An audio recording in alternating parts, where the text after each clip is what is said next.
space shuttle program and Sally Ride, and the fact that, she was the first American woman in space, and I really wanted to do that. But the second was the Voyager flybys. And while I don't really have memories of the Jupiter flyby, I distinctly remember the Uranus flyby in 1986. And getting these images of these alien worlds, these funny moons, all different colors, all sorts of things going on there that we didn't understand. And really that cemented for me, I wanted to study space science. There was no other question, that's what I was going to do.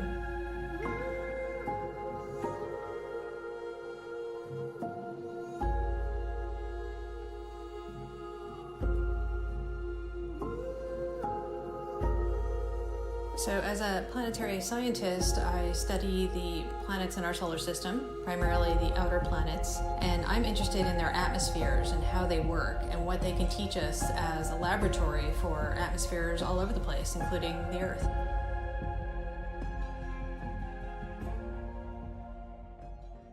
My background is a little interesting. I actually originally wanted to study Mars geology. But when I started my graduate school career, I had an opportunity to work on Jupiter data, particularly with Hubble, calibrating some of the early images before Hubble had its corrective optics, right before the Shoemaker-Levy 9 comet impacts into Jupiter. And then we had this great encounter where we had all these commentary pieces hitting in, but it was a new camera on Hubble after the corrective optics. So, wow, all these great new images.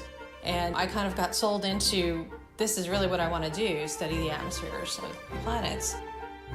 Hubble Space Telescope's been looking at Jupiter for the past 25 years, and this particular image taken just a few days ago, we can see the dynamic cloud bands, all the swirling clouds and colors on Jupiter, of course, and the Great Red Spot. But we also see wave features and smaller storms in the atmosphere, so we're learning a lot about Jupiter's weather, basically, by doing these Hubble observations.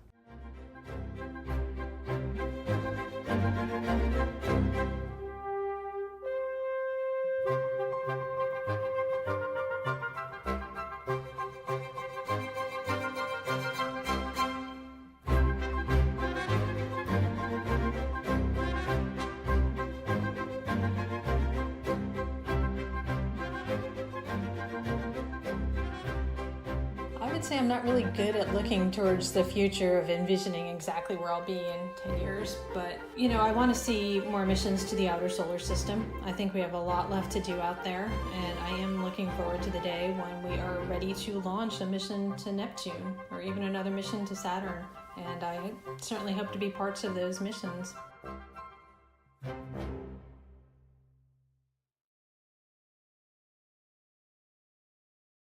List so that he would never be distracted by them ever again. Thus began the Messier catalog. Hubble just today released its own album full of Messier objects taken by the Space Telescope, and we're going to talk about them here today with you.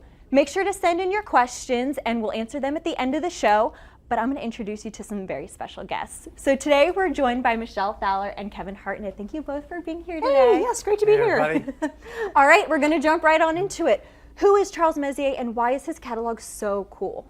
Well, Erin, you just said Charles Messier was an astronomer who was active in the late 1700s, and he was really interested in finding comets. He actually found many of them over the course of his career, but there were some fuzzy little blobs in the sky that looked like comets, but he could tell that they really weren't comets because they didn't move with respect to the stars. Right. Comets appear and disappear, and they actually move with respect to the background stars, but these little fuzzy blobs stayed right where they were. So he made a catalog of basically things to avoid that weren't comets. And the thing that is a wonderful irony is what he actually had discovered were some of the most dramatic and beautiful objects in the entire universe. Right. He discovered things like dead stars, or stars being born, or what we now know are very distant galaxies. So in fact, Messier found some of the most fascinating things in the sky. Yep.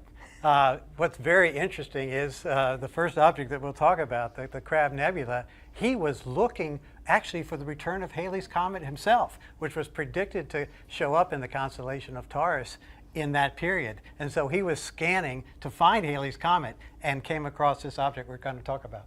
So the catalog is just numbered basically in the order that Messier discovered these things. And so we're going to start with M1. And just like Kevin said, M1 is something called the Crab Nebula. So we actually have a depiction here of where the Crab Nebula is in the sky and a little bit about what it looks like. So you can see it's actually here in the constellation Taurus. It's going to be honing in on that. And as this begins to pan in, look, there's a fuzzy little thing there. And that's what he saw, and that's what he thought might be a comet. But as we pan into it even more, you see that there's wonderful dramatic structure. And what this turns out to be is an exploded star. It's what we call a supernova remnant. So there was a star long ago that exploded, and it actually spread its material over hundreds and hundreds of light years. And in the middle, there's the dead core of a star called a neutron star. Neutron stars are amazing. They have the density of Mount Everest pushed into every teaspoonful of material. And they actually rotate hundreds of times a second. And I remember that you actually knew what year the star exploded. Yes, so historians have figured out that this is associated with the Chinese sighting of a guest star, they called it, that was visible, so bright it could be seen during the daytime, and that was 1054. So we're very sure when this star actually exploded. Now, Kevin is an amazing amateur astronomer. He actually takes pictures of these objects with his own telescope. So should we go to some of the images that you've taken yourself? Sure, why not? In this case, I don't have one of M1. We'll see others, but I wanted to show you both this chart and where M1 can be found. Do you see the constellation of Taurus here?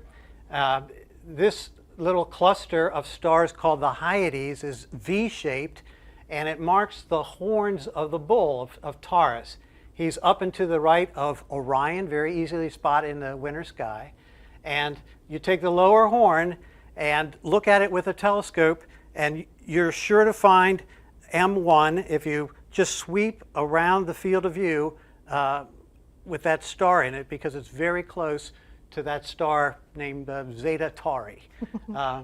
So I want you to know that in the Hubble catalog that's been released, we have a star chart like this for every Messier that's in the catalog. So even if you don't know anything about the Messier objects, you'll know basically where to find them in the sky, what season to look for them in, what constellation they're in, and we also tell you in the album what telescope is a good one to look for this object with, and what time of the month or what month of the year you should be looking for it. So keeping with the theme of dead stars, there's another one of my Messier objects that's one of my favorites. It's called the Ring Nebula.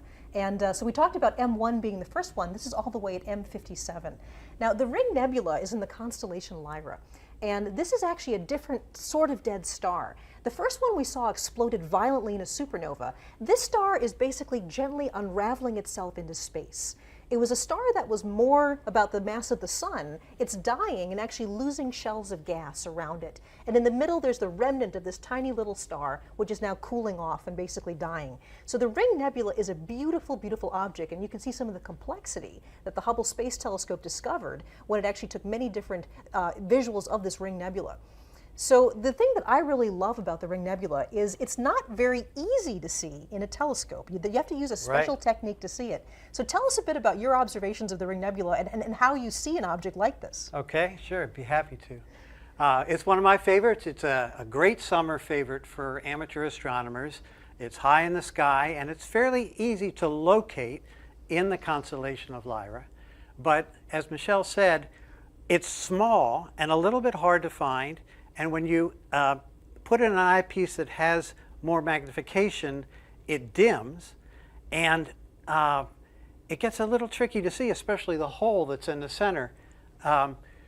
What you have to do, and this is a trick that we amateurs use, is look to the side of the object, because the edge of your eye is more sensitive to light than the center is, oddly enough. You have rods and cones in your eye, and the rods are along the edge. So at night, your peripheral vision is better than your center vision, and you can see things that move. So as a trick, we get the object in the telescope and then look to the side of the object and wiggle the telescope a little bit, and you can actually see it better when you do that. Especially the hole in the middle. It looks like a big smoke ring in the sky when you use those tricks. Now, you won't see the center star because that's pretty faint, and although I took this photo with just general DSLR and a modest telescope, the camera is more sensitive than your eye, and so it can pick up on the star. You'd need probably a 14-inch telescope to see that star. So we're going from the theme of dead stars to something now very different, and that's the birth of stars. Messier actually discovered things that represent all the different phases of the life cycles of stars. So we're going to start talking about young stars. Yeah, and while we walk over to talk about the young stars over here, I wanted to remind everybody to continue to send in your questions. We're getting some really great ones. We're still here at Goddard Space Flight Center talking about Hubble's Messier catalog, and now we're going to be talking about dead stars. So take it away. I'll get out of your way. Well, that's right. These are stars that are being born. The next object we're going to talk about is one of my favorites in the sky. It's like an old friend returning every time the fall sky rolls around, and that's M42. This is the Orion Nebula. And as you can see in this wonderful animation, what the Orion Nebula really is a giant cloud of dust and gas. And inside it, there are stars forming that are lighting up this cloud. And there are actually 4 very bright stars at the very heart of the nebula called the trapezium cluster. And these stars are actually larger than the sun, more massive than the sun and brighter. And the light from them is lighting up the whole area that we know of as the Orion Nebula. To me, this is one of the most beautiful images ever taken by Hubble. It's not only beautiful, but it's very dramatic when you think about this is a cloud of dust and gas, many, many hundreds of light years across. And inside it, there are dozens, if not hundreds, of new stars forming right now. So this is a beautiful object, and I have to say that the image you took of this is spectacular. I mean, you are an amazing astrophotographer. Let's take a look at what you got with this one. Well, it is one of my better efforts, but they're all work. And I want to really communicate that taking pictures is another aspect of astronomy that's enjoyable, has its technical challenges. But I've spent most of my life observing these things with binoculars or a telescope, and it's as much fun. It's probably more fun than trying to take pictures of them, which is just hard. So here you see an image of Orion Nebula, and I want to point out the contrast between this one and this one. It took Hubble about 500 different pointings, mosaics stitched together to form this image. Because Hubble zooms in, it has such high magnification, it zooms into a smaller part of the object. This could all fit in the field of view of my telescope. When you're looking at this object just with a telescope and not worried about taking pictures, you want to look for it beneath the 3 stars that form Orion's belt, the sheath for his sword, if you will. Right in that area, from a dark spot, you can see a faint cloud. And put a telescope on it, and you can see there, right there is an image of where M42 is. Again, this is on our website, so you can find these for all the Messier objects there. But you put a telescope on it, and you can see this trapezium, 4 little stars in a trapezoid shape, and enjoy the dark and light bands of this nebula. It's truly spectacular. Messier actually found a number of examples of young stars. In the case of the Orion Nebula, the stars are still forming in this cloud of dust and gas.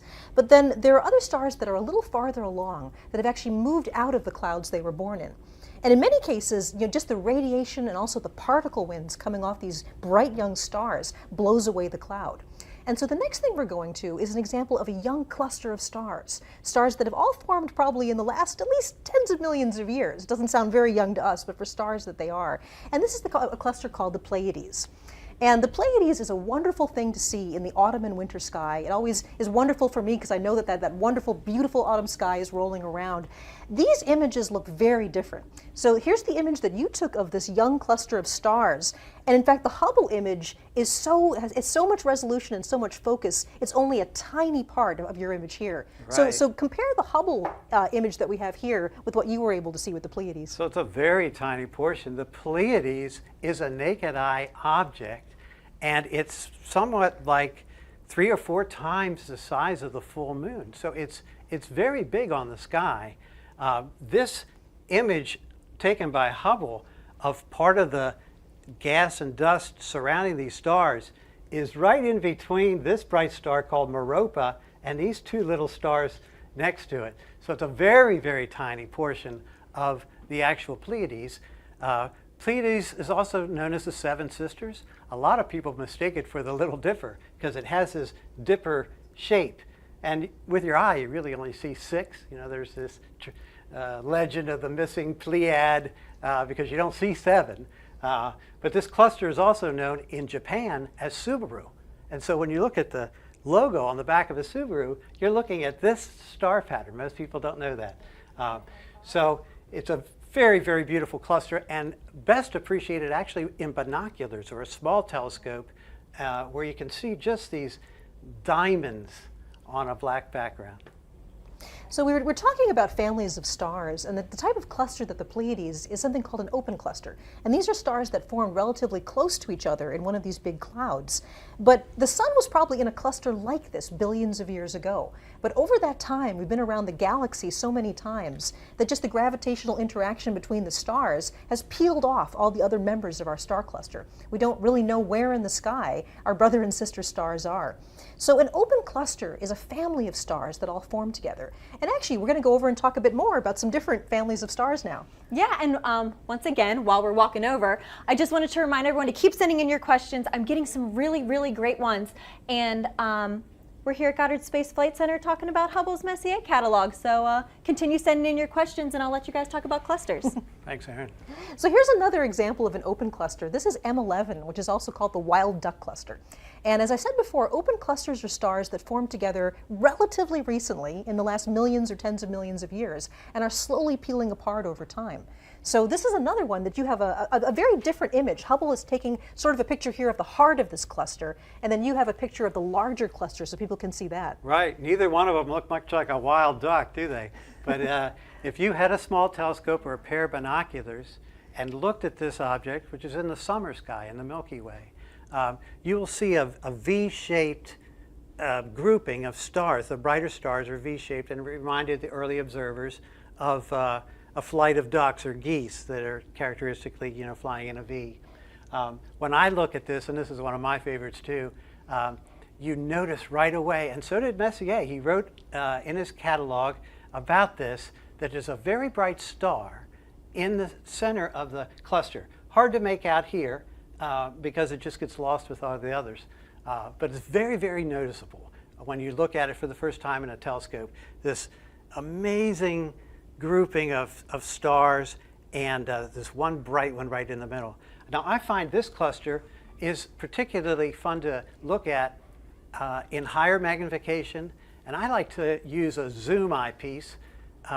So I look at it at low magnification and the stars are really tight, and then as you twist the eyepiece, it zooms in and you see just hundreds more. It's a remarkably beautiful open cluster, and there's something like, hundreds of stars in the cluster. That's right. Now, an open cluster can have dozens or hundreds of stars, but there are actually much larger star clusters as well. And certainly the largest ones that are in our own galaxy, the Milky Way, are called the globular clusters. And we have an absolutely spectacular picture of a globular cluster here. This is the globular cluster M15. So this is the 15th thing on the list of things that were not comets. And this is actually a cluster of stars that contains millions of stars. Now, astronomers believe that globular clusters are actually ancient clusters. They probably formed very early on in the lifetime of our galaxy. And if you think about the Milky Way galaxy, we live in a spiral galaxy that's kind of shaped like a frisbee. It's a disk of stars and gas and dust. But the globular clusters actually orbit around the entire galaxy, almost kind of like a swarm of angry bees. They're going all different directions around the Milky Way. And in fact, globular clusters were one of the first ways that we discovered our own place in the Milky Way. It turns out that we're nowhere near the center of the Milky Way. We live out in the suburbs, about 3/4 of the way out into the disk from the center. So that's a long way from the middle of the galaxy. And all of these globular clusters orbit around the center of mass of our galaxy. So astronomers a long time ago realized that most of the globular clusters were in one half of the sky, and there were fewer on the other half of the sky. And that's because we were looking from a vantage point of being very far out from the center of the galaxy. So whenever I see globular clusters, I'm really aware of the place, the role that they had in actually giving us a map as to where we are in the galaxy. And it's really a good thing that we're not on a planet inside a globular cluster, because we wouldn't see much of the sky at all, right? it would be like daytime all the time. You just look at all of those stars packed into that little area. Yes, so it's very good for observing that we are where we are. So you've got another great image here. Yeah, so this image is fun because I took it 2 nights ago, right? And I took it with a very small telescope. But it's in the constellation of Pegasus, the flying horse, which if you go out into night sky, will appear as a square. They call it the square Pegasus, very prominent square in the sky. And I like to consider it like a baseball diamond because it's oriented that way. And this object is located off first base. So you go up to first base and there's an L-shaped string of stars. It's right at the tip of the L. Very easy to find. Right there. There you go. Yep. So we've been talking about families of stars, the star clusters, and in fact the largest families of stars in the universe are the galaxies. And these are families of stars that include hundreds of billions of stars. So let's talk a bit about some of the galaxies that we're looking at. Yeah, and actually while we walk over to the biggest screen in the room, we'll talk about the biggest objects, right? So I just wanted to remind everybody once again that we're here at Goddard. We're talking about Hubble's Messier objects. And please continue to send in your questions. We've got a ton of good ones, and I'll let you talk about galaxies now. Sounds good, yes. Right, so we're going to end with looking at some of these beautiful spiral galaxies. And the first one we're looking at is something called the Whirlpool Galaxy, which is known as M51. And the Whirlpool Galaxy is a spiral galaxy about half the size of our own Milky Way, and it's actually at a distance of about 23 million light years away. So you can see here in this beautiful Hubble image the detail on the spiral arms of this galaxy. The dark areas are actually lanes of gas and dust where new stars are forming inside that right now. And in fact, whenever you see red areas along the spiral arm, that's active star formation. That's where young stars are still embedded in the dust, and they're actually lighting up the dust and making it glow red. It is an absolutely beautiful spiral. So the thing that's amazing about this is it actually looks quite different through a telescope. And some people might be disappointed, but I still think it's a wonderful thing to look at. So tell us a bit about what it's like to observe a beautiful galaxy like this. Okay. I'll tell you, it's fun to glimpse these things, even if you're not seeing them particularly clearly in the night sky. There's a connection you feel with the universe by looking at the light of these things with your own eye. So just like Messier would have seen this, it was a smudge. But now you know what it really is. And that's electrifying. If you're at night searching for these things with your telescope and finding it and realizing what you're seeing, there's nothing really quite like it. So Messier would not have seen the spiral arms because you need a large telescope to do that. And his telescopes were not very good. They weren't even made of glass. The ones that we use now with mirrors, the mirrors were made out of metal back then. And we've looked at these globular clusters. In M15, Messier noted he didn't see one star in that globular cluster that we now know has millions of stars. So his view was very, very different. But this is an image I took. It took about 4 hours to lay up that image. In a second, I'll show you what one little frame looked like.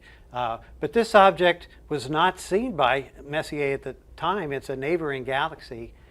He only saw the very core of this, and it looked like a little blob. So the thing is that even if if your telescope image doesn't look like this, it's still wonderful to think that the light you're looking at, even when you see a little smudge on the sky, in this case is 23 million years old. 23 million light years away means the light took that long to get to us. So when you see this beautiful galaxy as just a smudge in the sky, that light left long before there were humans on the Earth. So you mentioned you're going to show us. So this is what you might see through even a large telescope. Yeah, well, this is taken through an 8-inch diameter telescope, and it took, I'm trying to remember now, about 3 minutes or 4 minutes to lay up this particular image. And you see you get all the light pollution, right? The sky glow in the background too. And the trick that amateurs use is to stack all these up, line them all up. And so I took 4 hours of 3-minute exposures, and you can get software free off the web now to align them all and stack them up, and then you learn some about processing. Honestly, although I don't want you to think that you're going to see these marvelous images, the pictures like from Hubble or even my telescope, by looking through the eyepiece. It is encouraging, or it should be encouraging to you, that I've only been at astrophotography for maybe 4 years with a digital camera, and so you can learn very quickly. There's a lot of resources on the web, but start with the Hubble site. You can find out where the Messiers are in the sky, and what instrument to use to look at them. And once you get more familiar with the sky, like I've done for over many years, then dabble in astrophotography. So we're going to wrap up our catalog of the Messier objects with one of the most beautiful things in the sky called the Andromeda Galaxy, and this is M31. And I have to say, Kevin, this is your image. This is absolutely spectacular. The Andromeda Galaxy is a galaxy very much like the Milky Way. It's at a distance of a little bit more than 2 million light years away. And the thing that's amazing about the Andromeda Galaxy is that edge to edge, this is as large on the sky as 3 full moons. Think about lining 3 full moons up across that galaxy. So at night when this thing is up, there's this giant galaxy actually covering a fairly large part of our sky. But the reason you don't see it is it's very faint. And in fact, Messier could only see the very, very central part of the galaxy. But there's other objects in here as well that Messier saw in this gorgeous image you took. So tell us about that. Well, would that we all had eyes to see this thing in the sky, hanging there in the autumn sky, as big as 6 full moons across, right? It's just an amazingly big object, but it's faint because it's a long way away. So when you look at this in a telescope or with binoculars, in fact, you can see this object with the naked eye from a dark place. You're really only seeing the very bright core. But that's what you'll see in a scope or binoculars. Very fun to see. I remember dragging my whole family out when I was maybe 15, and it was in the winter. And I said, now that I found it, you have to see it. So it was like 20 degrees outside. Drag all my sisters out to see this thing because it's a classic. It's very spectacular. This object, Messier also found, probably within the same night that he looked at M31. This is called M32. Again, very easy to see because it's so close to M31. And it looks like a slightly out of focus star. A little harder to see is this one down here, a companion galaxy, now known as M110. And you have to use that little trick I mentioned earlier, looking to the side of M110 to see it more clearly. I like to take people out and show them Andromeda through the telescope, because it's very easy to see this, a little harder to see this, and they have to really work to see M110. So it's a great learning experience. So going to the Hubble image of Andromeda, this is something that's kind of mind-blowing. Hubble is so powerful, it can actually see the individual stars in this galaxy 2 million light years away. Now, this galaxy contains hundreds of billions of stars. And when you look at this image, there's kind of a graininess to the image, and that's real. These are all individual stars that Hubble can pick out. Now, the amazing thing is it took Hubble over 400 different pointings to stitch together this giant mosaic of Andromeda. And in fact, Hubble only had the time to image about 1/3 of the galaxy. So think about that. More than 400 Hubble images all put together in a mosaic to cover just about 1/3 of the Andromeda galaxy. So it's an amazing thing to see and an incredible Messier object. So hopefully in talking about these wonderful objects you can see in the sky, things like dead stars, stars being born, galaxies, star clusters, you might want to go out and actually look at them yourself. And this is where Kevin is the expert. He's going to talk to you a bit about what you can do to actually go out and make your own Messier catalog. So you've brought some telescopes here. Let's go over here and take a look at this. So I should probably start here. Because from a dark sky, you can see most of the Messier objects with a good pair of binoculars. From the Washington, D.C. area, maybe a quarter of them.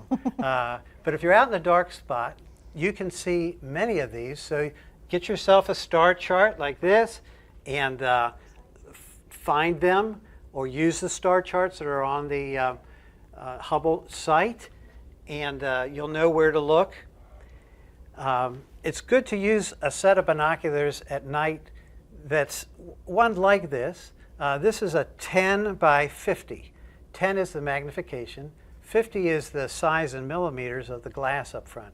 Most of us have 7 by 35s at home, and they're great for terrestrial viewing, looking at things in the yard or whatever. But you want a little more power, and you want to gather more light because the stars are faint. So you want this lens to be as big as you can hold steady. That's the other caveat, right? So if you get too heavy a binocular, you can't hold it steady and you won't get a very good view. So just two other representative scopes. You might be fascinated to know that the beautiful picture of Andromeda that I took and the one of the Pleiades was taken with a scope almost exactly this size. It wasn't this particular one, but I had it mounted on the back of a larger scope and a more expensive mount that was tracking the stars because, again, had to lay up these time exposures. But you can enjoy the Pleiades and the Orion Nebula and M31 all as beautiful objects in a scope this size. Our website says for each individual object, it's best seen or can be seen with a large, medium, or small telescope. This is what we mean by small, up to 3 or 4 inches. Medium would be more in the class of a 6 to, say, 10-inch diameter telescope. The size of the lens, again, is the size of the, it's what's collecting the light. So think of it as your eyeball. Imagine your eyeball being 8 inches wide. You collect a lot more light.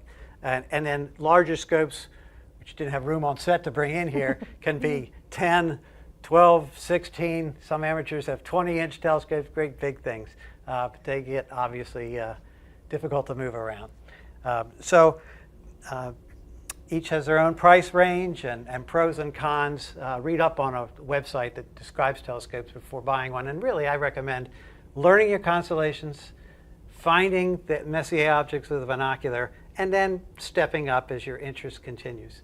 Here's a zoom eyepiece that I was mentioning before. So you just twist it and it magnifies, so you don't have to keep reaching for different eyepieces. If you do want to do that, there's many different types, and it just makes it easier. I find it easier to just zoom in. Interestingly, Charles Messier, he looked through about every telescope he could get his hands on, and they weren't very good. And they didn't have eyepieces. The eyepieces they had weren't replaceable, I should say. They were a fixed magnification. So interesting difference. Before we go on to some questions from the audience, actually the question I have for you is, how many Messier objects have you personally seen? Oh boy. Yeah, so I've seen just about all of them. We didn't talk about it tonight, but there's a large group of galaxies in the constellation Como Berenices, off the tail of Leo and next to Virgo, where there are just literally scores of galaxies. Some of them are Messier objects, many of them are not. They didn't make his list. So I've looked at that cluster, and when you look through the field of view, you might see 2 or 3 Messier objects, but 2 or 3 that are almost as bright that he missed somehow. And so I've seen them all. I haven't cataloged them all, but I'm starting to do that afresh now. It's kind of a bucket list thing for me.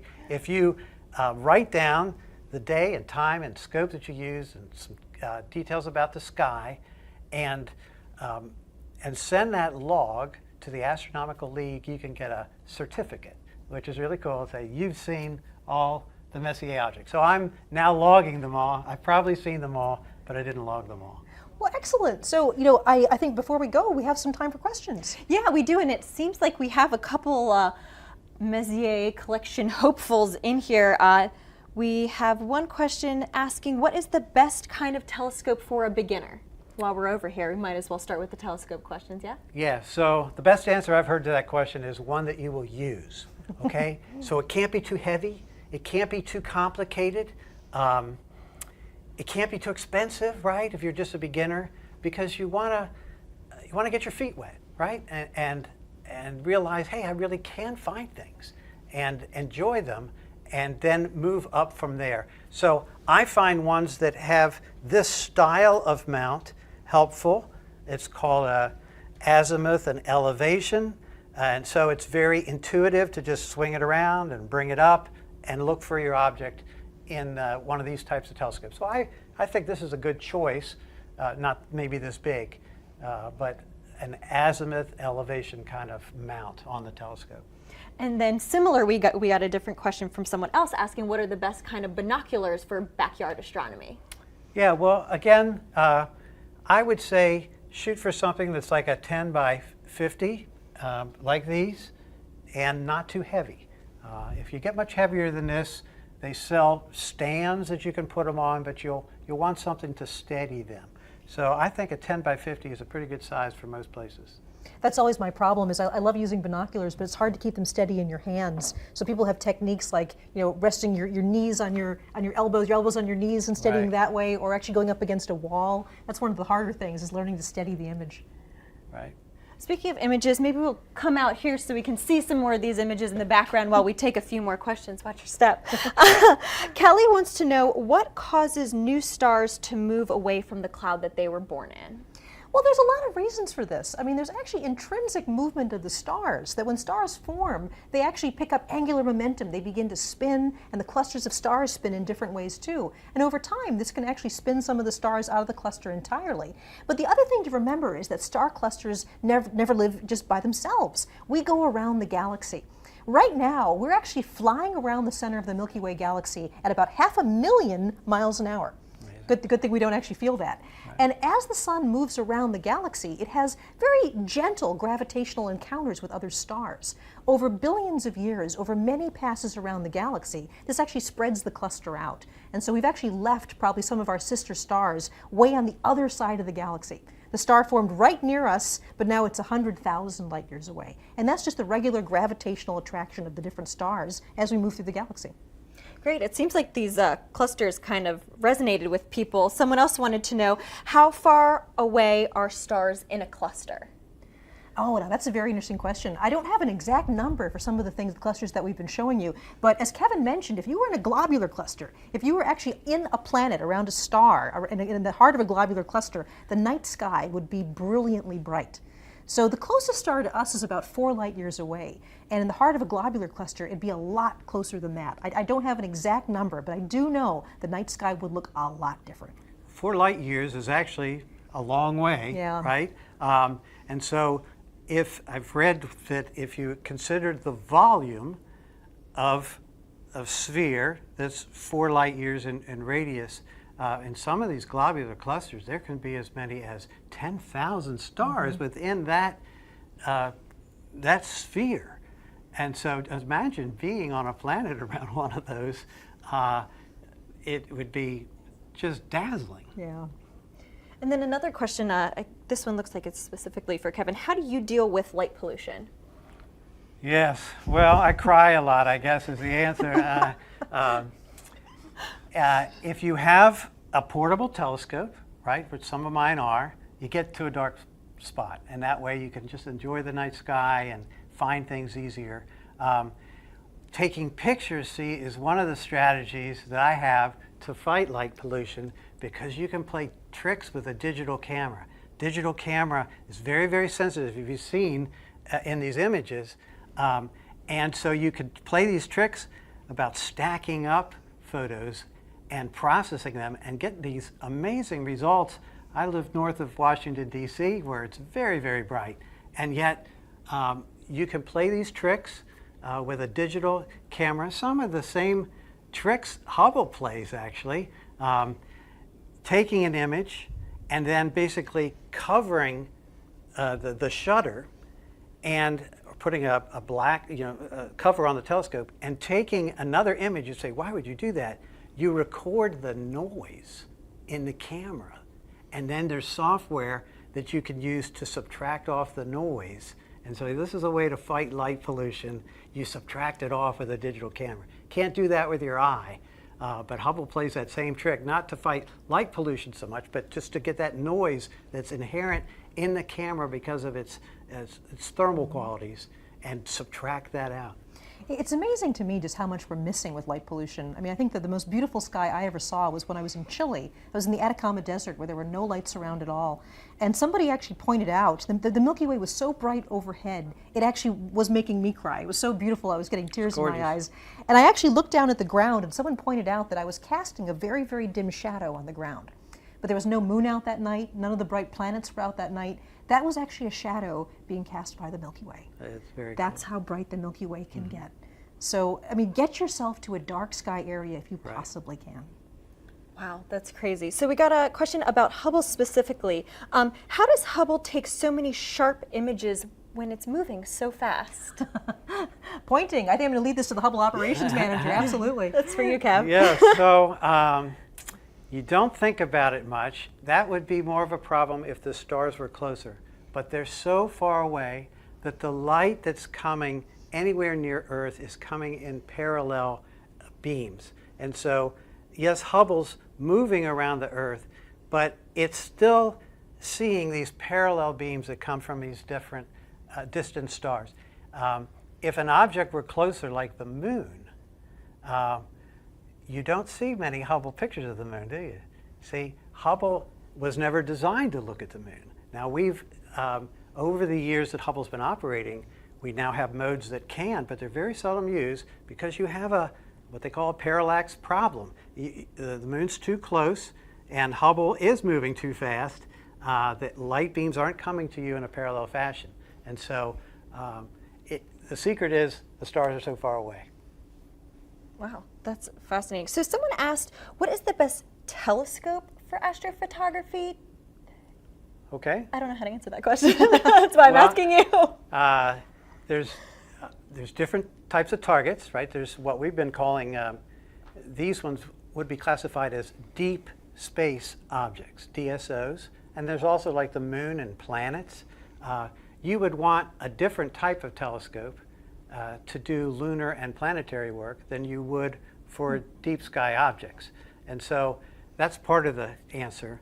For deep sky objects, I think most websites that I would go to, people more experienced than I at this, would say get a medium-sized refracting telescope. That's the type that has the lens up front with fairly short focal length, and that will probably do the best for you for these things.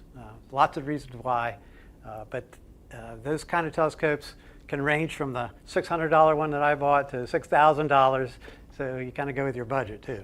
And so much of it appears to be in the way you process the images. I mean, like your image of Andromeda was spectacular. I mean, I remember when I first saw it, when we were rehearsing for this, I said that's something that like the Mount Wilson telescope would have taken 100 years ago. That would have been like the best astronomical image in the world. But here you did this out of this small scope. Yeah, there it is. Right here. And so that has to do a lot with what you do with the imagery afterwards too. So true, yes. The more you stack, the more signal to noise you get, and the more you learn about Photoshop and these other processing techniques, just the better you get at it. And I really consider myself a baby at it. This, again, was about a 4-hour exposure, and many, many times more than 4 hours in processing. And you've only been doing this for about 4 years. Yeah. Again, it's because there's so many resources online. We're bringing you the Hubble Messier catalog online with all its information. There's lots and lots of helpful resources out there about astrophotography. The Messier catalog is such an inspiration to me because, sort of wrapping it all up again, we talked about avoiding these things that aren't comets, but instead it turns out to be the catalog of wonders.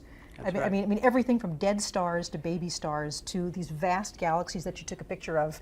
Well, in some strange way, we have Charles Messier to thank for all that, even though it wasn't what he was looking for. Yes, he found 13 comets on his own, remarkable for the instruments he had, and operating from the center of Paris. Can you imagine it? In an observatory there. And he co-discovered 7 others with his friends. So the man found 20 comets in his lifetime. Very, very remarkable for the instruments that he had and the place that he was doing it from. Try to even discover one from the center of Paris right now. Pretty hard to do. Yeah. Are you ready for another question? Sure.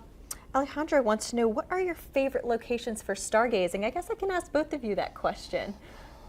Well, I just mentioned the Atacama Desert, but that's kind of hard to get to. So, you know, it is amazing to me how much you actually can see from a relatively dark backyard. If you can get yourself to an area with a nice clear horizon, you know, I've seen comets through small binoculars. You know, I've seen small telescopes where you can see the rings of Saturn. Saturn in particular is an object, I mean, obviously a lot closer to us than the Messier objects are, but this is one of the things where if you're a little disappointed by the Andromeda Galaxy just being a smudge, when you see Saturn and its rings right there in front of you, and the moons of Saturn as well, that's something that just floored me the first time I saw it. It looked like somebody had taken a picture of Saturn from a textbook and just kind of pasted it on the end of the telescope. So some of these objects are actually very easy to see. They're very bright, so you don't need a dark sky to see them. Yeah, that's right. The moon and planets, in even a very modest sized scope, can be a unforgettable experience. As you mentioned, seeing the rings of Saturn, I've been at so many star parties, we call them. We have telescopes out and have fun with the heavens. It's so fun to see people see the moon or the planet Saturn or Jupiter with its moons and bands for the first time. They never forget it. I never forgot it. That's really what got me into astronomy many, many years ago, seeing Saturn. There's a connection with the universe that you feel, and it's really unforgettable. But where would I go? Around here, I have a brother-in-law that lives down in Virginia in the mountains, and so that's a good spot to go.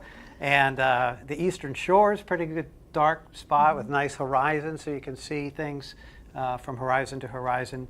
But if I were going to pay money and go someplace, it would probably be Chile or someplace like that, or Hawaii, to be on the top of a mountain where all the other great telescopes are, and observe from there. And one thing I have to say is take advantage of your local amateur astronomy societies, because pretty much wherever you are in the United States, there's a local club where if you don't know what sort of telescope you'd like, if you don't know how to use a telescope, if you don't know where the nearest dark sky areas are around you, your local astronomy club will know these things. That's right. And they are an incredible resource. And as a professional astronomer, I would go to these large observatories and people would type the coordinates into computers and I would make my observations. I often feel that the amateur astronomy community are the real astronomers. They're the people that really know the sky like the back of their hand. Right. Amateur astronomy groups will also love to show you their telescopes. And so you can try before you buy if you go to a club. And that's also helpful.